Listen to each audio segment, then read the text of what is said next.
नमस्कार दोस्तों। एक बार फिर से स्वागत है आप सबका हमारे यूट्यूब चैनल एग्जाम चर्चा विद अनुराग पर। दोस्तों, आज हम लोग बात करेंगे यूपी ट्रिपल एससी के थ्रू होने वाली एजीटीए की वैकेंसी के बारे में। दोस्तों, इसमें कितना फॉर्म पड़ा है और किस डेट को इसका एग्जाम लगा है और किन किताबों से पढ़ना आपके लिए उपयोगी साबित हो सकता है, इन सारे विषयों पर आज हम बात करेंगे। दोस्तों, सबसे पहले मैं बता दूं कि हमारे मित्र जो हैं निशांत पांडे जी, ये इसमें एलिजिबल हैं और इसके लिए क्या एलिजिबिलिटी चाहिए होती है एजीटीए की परीक्षा देने के लिए, ये सारी चीज़ों पे हम लोग बात करेंगे। तो शुरू करते हैं। निशांत, सबसे पहले ये बताइए कि जैसे एजीटीए का जो फॉर्म आता है यूपी ट्रिपल एससी के थ्रू, इसमें एलिजिबिलिटी के तौर पे क्या होना चाहिए?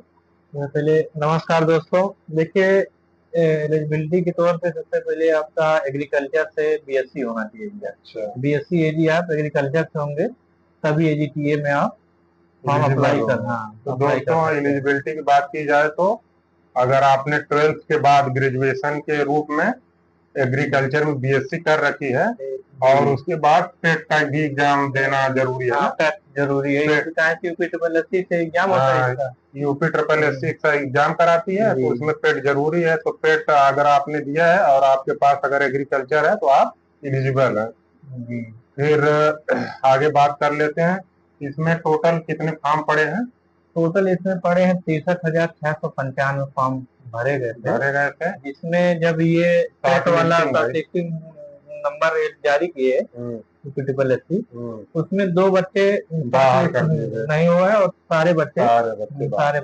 तो दोस्तों, इसकी जो शॉर्ट लिस्टिंग अभी हाल फिलहाल में आई है उसमें 63,000 कितना 695 बच्चों ने फॉर्म भरा था। इसमें दोस्तों कंपटीशन बहुत ही कम होता है क्योंकि एग्रीकल्चर से बच्चे नहीं मिलते हैं। तो 63,695 फॉर्म भरा गया था, उसमें से 2 बच्चों को बाहर कर दिया गया। बाकी के 63,693 बच्चे शॉर्ट लिस्टिंग है जो परीक्षा में बैठेंगे। फिर आगे बात कर लेते हैं दोस्तों इसके सिलेबस की और बुक कौन कौन सी ज्यादा जरूरी है। तो इसका सिलेबस क्या है निशान? सिलेबस में भैया देखिए, सबसे पहला इसमें सिलेबस उत्तर प्रदेश स्टेशन से आता है, यूपी स्पेशल पूछेगा दोस्तों। फिर दूसरा कंप्यूटर होता है, कंप्यूटर ज्ञान पूछता है दोस्तों, बेसिक। उसके बाद एग्रीकल्चर स्टेशन, 3 ही सब्जेक्ट होते हैं इसमें। तो तीनों खैर सिलेक्शन के लिए बहुत ज्यादा इम्पोर्टेंट है ये तीनों।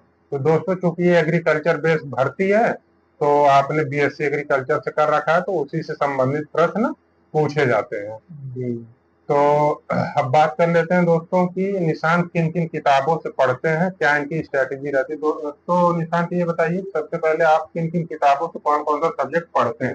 देखिए भैया, किताब तो मैंने लिया था, तो दिखा दीजिए एक एक करके। सबसे पहली मेरी किताब ये है नेमराज सुंडा। दोस्तों, नेमराज सुंडा की ये जो बुक है, इसकी खासियत बता दें कि ये टॉपिक वाइज देता है। सिलेबस जैसे हो गया हमारा सस्य विज्ञान हो गया, मृदा विज्ञान हो गया, उद्यान, मतलब सब मिला के टॉपिक। इससे टॉपिक दोस्तों जैसे मान लीजिए आपने एग्रीकल्चर कर रखा है, आपने कितना पढ़ा कितना नहीं पढ़ा वो मैटर नहीं करता, लेकिन कंपटीशन के नजरिए से आपको जो चीजें हैं इसमें, इसको मैंने भी देखा दोस्तों पर्सनली, बहुत ही बेस्ट बुक है। इसको आप देख सकते हैं, स्क्रीन पे भी मैं लगा दूंगा, आप लोग देख लीजिएगा। बाकी आपके नजर में कौन सी बेस्ट बुक है, आप लोग किस किताब से पढ़ते हैं ये भी बताइएगा। लेकिन ये निशांत के लिए बेस्ट बुक है। इनके सीनियर कुछ चयनित भी हैं ऑलरेडी एजीटीए में, उन्होंने ही सजेस्ट किया था, इसी वजह से इन्होंने इस किताब को प्रीफर किया। बाकी दूसरे किताब की बात कर लिया जाए, दूसरे में यूपी स्पेशल के लिए दोस्तों ये परीक्षावाड़ी, मुझे लगता है उत्तर प्रदेश की कोई भी परीक्षा हो ये सबसे बेस्ट बुक होती है। इससे बेस्ट बुक कोई हो ही नहीं सकती उत्तर प्रदेश। इसमें टॉपिक वाइज और प्रीवियस ईयर दोनों का इंक्लूड रहता है।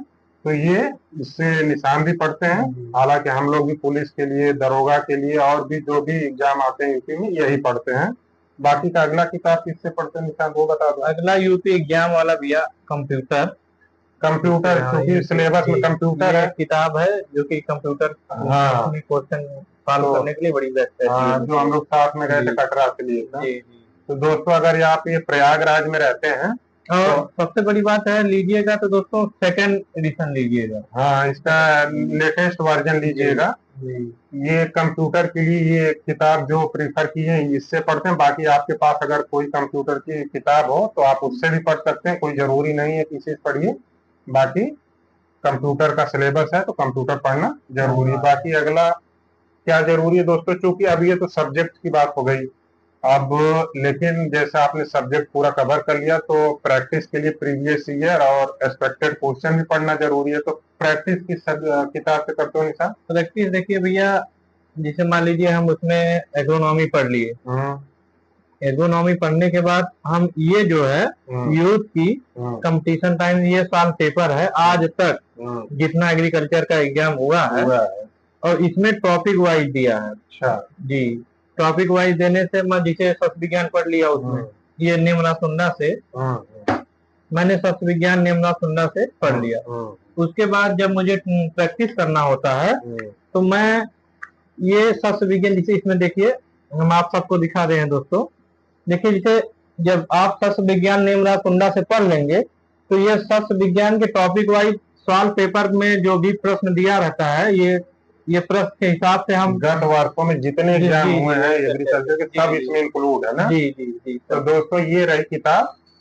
अगर आपने तीनों सब्जेक्ट पढ़ लिया बढ़िया से और आप चाहते हैं कि प्रीवियस ईयर में यूपी ट्रिपल एससी में एजीटीएम कितने क्वेश्चन, कहाँ से कितना क्वेश्चन, क्या इंपॉर्टेंट है क्या नहीं, तो ये प्रैक्टिस करने के लिए ये किताब आप प्रीफर कर सकते हैं। यूथ कंपटीशन की है, ये बहुत ही बेस्ट बुक है। तो दोस्तों तो ये रही किताबों की बात। और दोस्तों इसका एग्जाम किस डेट पे लगा आप लोगों को जानकारी होगी? एग्जाम इसका कब लगा? एग्जाम है भैया इसका 9 अगस्त। 9 अगस्त को। तो मुझे लगता है दोस्तों टाइम बहुत कम बचा है इस समय। और मॉक टेस्ट देना होता है तो आप कहाँ से कैसे देते हैं? टेक्स्ट बुक से देते हैं। टेक्स्ट बुक से। तो दोस्तों टेक्स्ट बुक आप लोग जानते ही हैं, भारत की सर्वश्रेष्ठ ऐप है। किसी भी एग्जाम के लिए आप वहां पर अपना मॉक टेस्ट दे सकते हैं, अपना एनालिसिस कर सकते हैं। तो बाकी और कोई जानकारी? और तो भैया हम यही से अपना प्रैक्टिस करते हैं, और टेस्ट देना होता है तो टेस्ट मैंने लिया है टेक्स्ट बुक से, उससे टेस्ट देते हैं। बाकी दोस्तों आप पर डे मॉक टेस्ट लगाइए, उसको एनालिसिस करिए, उसमें कितना स्कोर जाता है, कहाँ पर गलतियां कर रहे हैं आप, अच्छे से पढ़ाई करिए, टाइम बहुत कम है। मॉक टेस्ट डेली लगाइए, मॉक टेस्ट बहुत जरूरी डेली लगाइए ताकि आपको अपना स्कोर एनालिसिस करने का मौका मिले, आपकी कमजोरी आपकी कमियां पता लगे। बाकी दोस्तों इस वीडियो में इतना ही था। बाकी मिलते हैं किसी नेक्स्ट वीडियो में एक नई जानकारी के साथ। तब तक के लिए दोस्तों नमस्कार। नमस्ते दोस्तों।